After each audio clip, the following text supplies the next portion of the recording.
Islamic Research Center. بسم اللہ الرحمن الرحیم.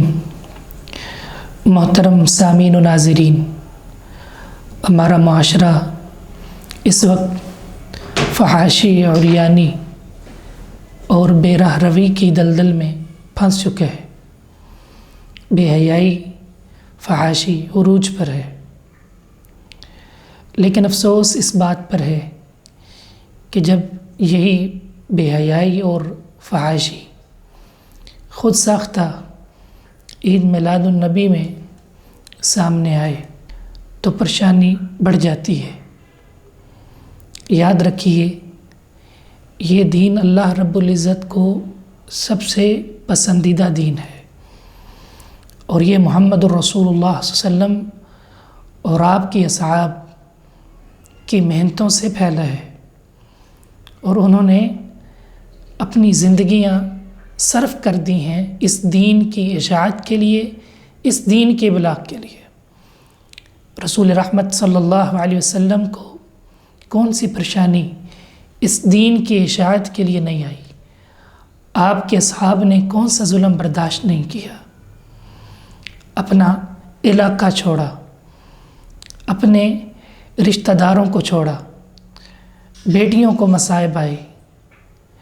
رسول اللہ صلی اللہ علیہ وسلم کے دندان مبارک شہید ہوئے. آپ نے اپنے اصحاب کو اپنی آنکھوں سے مار کھاتے ہوئے دیکھا، اپنے اصحاب کو غزوات میں اپنی آنکھوں سے شہید ہوتے دیکھا. کس کے لیے؟ اس دین کو پھیلانے کے لیے، اس دین کے ابلاغ کے لیے، اس دین کی اشاعت کے لیے. تو یاد رکھیے، یہ محمد الرسول اللہ صلی اللہ علیہ وسلم کا دین ہے، یہ آپ کا مقصد ہے جس کے لیے آپ نے اپنی زندگی کو صرف کر دیا ہے. اصحاب نے، تابعین نے، ائمہ دین نے، محدثین نے اس دین کی حفاظت کے لیے اپنی زندگیوں کو لگا دیا ہے، اور اس دین کے شعائر کی، عبادات کی، عقائد کی، اخلاقیات کی حفاظت کی. کسی شخص کے لیے جائز نہیں کہ وہ اس دین میں تبدیلی کر دے. اس کے لیے یہ مناسب نہیں کہ وہ رسول اللہ صلی اللہ علیہ وسلم کی محبت کی آڑ میں، آپ کے عشق کے آڑ میں آپ کی تعلیمات کا مذاق اڑائے، اسلام کی تصویر پوری دنیا کے سامنے ایک بری پیش کرے. یہ کسی کے لیے جائز نہیں ہے. افسوس کہ اس میں ایک خاتون کو باقاعدہ بٹھایا گیا، فحاشہ کو، اور رسول اللہ صلی اللہ علیہ وسلم کی نعت کو لگایا گیا. یہ کیسا ظلم ہے، یہ کیسی زیادتی ہے کہ اسلام کے شاعر کے ساتھ یہ کی جائے رہی. یاد رکھیے، اسلام تو پاک دامنی اور عفت کا دین ہے. اسلام کی بنیادی تعلیمات میں سے ایک تعلیم ہے حیا. اسلام عفت و پاک دامنی کا درس دیتا ہے. اسلام نے مرد کو بھی پابند کیا ہے، عورت کو بھی پابند کیا ہے، اور بے حیائی، بے راہ روی کو روکا ہے. اسلام نے بے حیائی کی طرف جانے والے ہر راستے کو روکا ہے. محمد الرسول اللہ صلی اللہ علیہ وسلم نے روکا ہے. آپ کی باقاعدہ تعلیمات ہیں. اسلام کتنا پیارا دین ہے. اس نے شراب کو حرام کیا ہے تاکہ انسان کی عقل محفوظ ہو جائے. اس نے چوری کو حرام قرار دیا ہے تاکہ انسان کا مال، مسلمان کا مال محفوظ ہو جائے. اس نے زنا کو حرام قرار دیا ہے تاکہ ایک مسلمان کی عزت، عصمت اور اس کی نسل محفوظ ہو جائے. اور عورت پر اور مرد پر پابندیاں لگائیں. چونکہ عورت سے بے حیائی پھیلنے کا زیادہ خطرہ ہے، رسول اللہ صلی اللہ علیہ وسلم نے عورتوں کو حکم دیا ہے. اللہ کی تعلیمات ہیں کہ عورتیں گھر میں ٹکی رہیں، بغیر ضرورت کے باہر نہ نکلیں.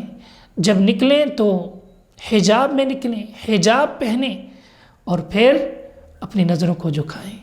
مردوں کو کم دیا، قل للمؤمنین یغضوا من ابصارہم، کہ اہل ایمان مرد اپنی نظروں کو جھکا کے رکھیں، اپنی شرمگاہوں کی حفاظت کریں. اہل ایمان عورتوں کو حکم دیا، مومنہ عورتوں کو حکم دیا کہ وہ اپنی نظروں کو جھکائیں، اپنی عزتوں کی، اپنی عصمتوں کی حفاظت کریں.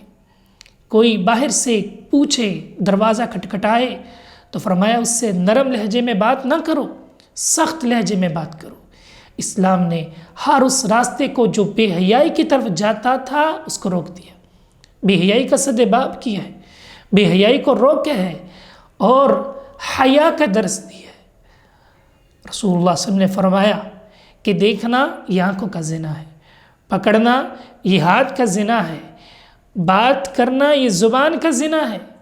یہ سارے اسباب ہیں جو انسان کو فحاشی کی طرف، بے حیائی کی طرف لے کر جاتے ہیں، زنا کی طرف لے کر جاتے ہیں۔ محمد رسول اللہ صلی اللہ علیہ وسلم نے ان کو روک دیا۔ تو یہ اسلام کا خاصہ ہے، اسلام کی غیرت ہے کہ وہ مردوں کو کہتا ہے کہ اپنی نظروں کو جھکا لو، عورتوں کو حجاب کا حکم دیتا ہے، اور صرف حجاب ہی نہیں بلکہ اس کے بعد انہیں نظروں کو جھکانے کا حکم دیتا ہے۔ ایک مومن کی یہ علامت ہے، اس کا یہ وصف ہے کہ اس کی آنکھوں میں شرم و حیا ہونا چاہیے، اس کے قول و قرار میں حیا ہو، اس کی چال چلن میں حیا ہو، اس کی نظروں میں حیا ہو۔ اللہ کو حیا اتنا پسند ہے، اتنا پسند ہے کہ ایک خاتون حیا کے ساتھ چلی، اللہ نے اس کی چال کو قرآن بنا دیا ہے۔ اللہ فرماتے ہیں وَجَاءَتْ إِحْدَاهُمَا تَمْشِي عَلَى اسْتِحْيَاءٍ، موسیٰ علیہ السلام کے پاس ان میں سے ایک خاتون آئی جو بڑی ہی شرم و حیا سے چلنے والی تھی۔ اللہ رب العزت کو اس کی یہ چال اتنی پسند آئی، وہ اس قدر حیا کی پیکر تھی کہ اللہ نے رہتی دنیا تک اسے قرآن مجید میں اتار دیا، قرآن مجید بنا دیا تاکہ لوگ پڑھیں اور اپنے اندر حیا پیدا کریں، خواتین حیا کا پیکر بنے۔ ہم اس خاتون کا نام نہیں جانتے، لیکن قربان جائیے اس کی عظمت پر، اس کے وقار پر، اس کی شان پر کہ اللہ رب العزت نے اس کے حیا کو کتنا پسند کیا ہے کہ قرآن بنا دی ہے۔ اللہ رب العزت کی صفت ہے کہ وہ سراپا شرم و حیا ہے۔ ان ربکم حی، سنو بے شک تمہارا رب بہت زیادہ حیا دار ہے، جیسے اس کی شان کو لائق ہے۔ محمد رسول اللہ صلی اللہ علیہ وسلم نے دیکھا کہ ایک شخص بغیر اوٹ کے کھلی جگہ پر نہ رہا، فوراً ڈانٹا، کہا تمہارا رب بے حد حیا دار ہے۔ جب تم میں سے کوئی شخص غسل کرے تو بغیر اوٹ کے نہ نہائے، اوٹ میں نہائے، چپ کر نہائے، پردے میں نہائے، یہ اللہ کی صفت ہے۔ محمد رسول اللہ صلی اللہ علیہ وسلم کے حیا کا علم یہ ہے۔ صحابہ کہتے ہیں کان اشد حیاء من العذراء، کہ آپ صلی اللہ علیہ وسلم کنواری لڑکی سے بھی زیادہ حیا کرنے والے تھے۔ کنواری لڑکی میں حیا فطرتاً زیادہ ہوتے ہیں، لیکن محمد الرسول اللہ صلی اللہ علیہ وسلم کے حیا کا عالم دیکھیے کہ وہ کنواری لڑکی سے بھی زیادہ حیا دار تھے۔ اللہ رب العزت نے خود بھی حیا کو پسند کیا ہے، نبی صلی اللہ علیہ وسلم بھی حیا دار ہیں، صحابہ بھی حیا کے پیکر ہیں، اور ہمیں بھی حیا کا حکم دیا، حتیٰ کہ حیا کو ایمان کا جز قرار دیا، الحیاء من الایمان۔ یہ اسلام کا وصف ہے، یہ اسلام کی تعلیمات ہیں، یہ اسلام کی صحیح تصویر ہے۔ اسلام عفت و پاک دامنی کا دین ہے۔ یہ بے حیائی، یہ فحاشی، اس کا شیطان حکم دیتا ہے، یعدکم الفقر ویأمرکم بالفحشاء، شیطان تمہیں بے حیائی کا حکم دیتا ہے، اور اللہ رب العزت تمہیں حیا کا حکم دیتے ہیں۔ اللہ حیا کو پسند کرتا ہے، اللہ رب العزت سراپا شرم و حیا ہے، تو اس لیے حیا کو اپنا چاہیے۔ تو محترم سامعین و ناظرین، ہم میں سے ہر شخص سوچے کہ اس کا تھاٹ آف نالج کیا ہے، اس کے علم کا مصدر کیا ہے، وہ اپنے عقائد و اعمال کہاں سے سیکھ رہا ہے، اخلاقیات کہاں سے لے رہا ہے۔ یاد رکھیے ان چیزوں میں کفر و شرک ہوتا ہے، گمراہی ہوتی ہے، بے حیائی ہوتی ہے، مرد و زن کا اختلاط ہوتا ہے۔ یہ محمد الرسول اللہ صلی اللہ علیہ وسلم کی تعلیمات کا مذاق ہے۔